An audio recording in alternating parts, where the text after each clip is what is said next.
Diyor kızı sapı isten sağımızı. Basit şarasa bir torak kalıp koyup dursun bir kötmörlü. Ya bu ayıp bir şey saksenine neyse ayıp. Alo aleyküm.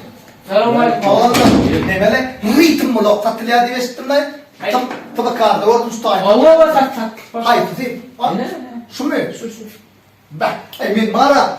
Bir varsılarla toyul diyenlerinden koca varsılarla gidip başladım var. Teyadeler dediler ne olsun teyadelecek kolyen ne olur da. Tedere. Parmakla bağlasam olyan. Bağırla kayma arkayım. Bağırma sıklanma. Bağır. Bana razmin kazık. Yeniden razmin kazık. Sana şey bağırmak koren.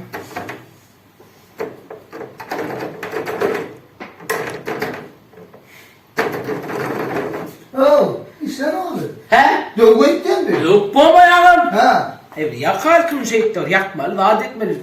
Uy. Bilemem. Ay, köyne rakma değeri ökken. Men kalkın tuğla soktum uğraşılıyor. Yok oğlum. Arkayım bağırla. Ay var aslında benim berden git anlatından çıkan da aslında. Seyredir ama arkayım bağırla. Ne mi? Her bir daha sonra sat korku. Ne var ha? Meşgul falan biliyor musun? Dinlerden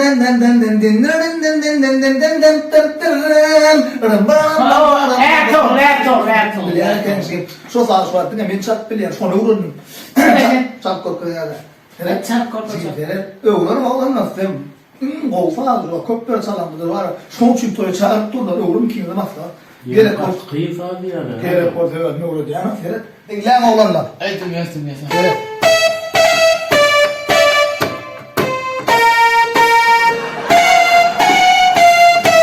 Biraz çocuğa septiyim, ne arkaya otursam. Görmeyi ilan ya. Ne o ta düzenim hayran alem bana falan. Kolye kaytarak koyun yine kaytarak. Hafta cimride.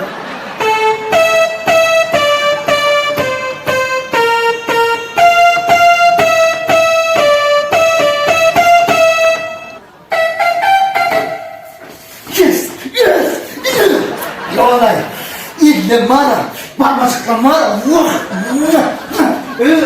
Gördüm var! Aynen şeyle. Ne ettim? Gördüm değil mi?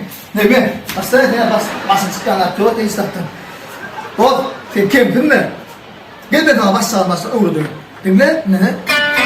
Mahalet biraz kıymetmeli. Ne? Füyüşaydı? Olmaz.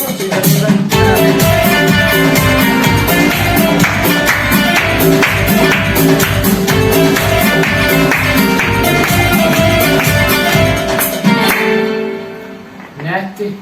Bozacak haberi. Ne mi? Azak kan mı? Hep yok lan. Ben bu bağlara gidip pil alayım lan. Yerde pil. Çocuğa kârı vermezler, kıyılır.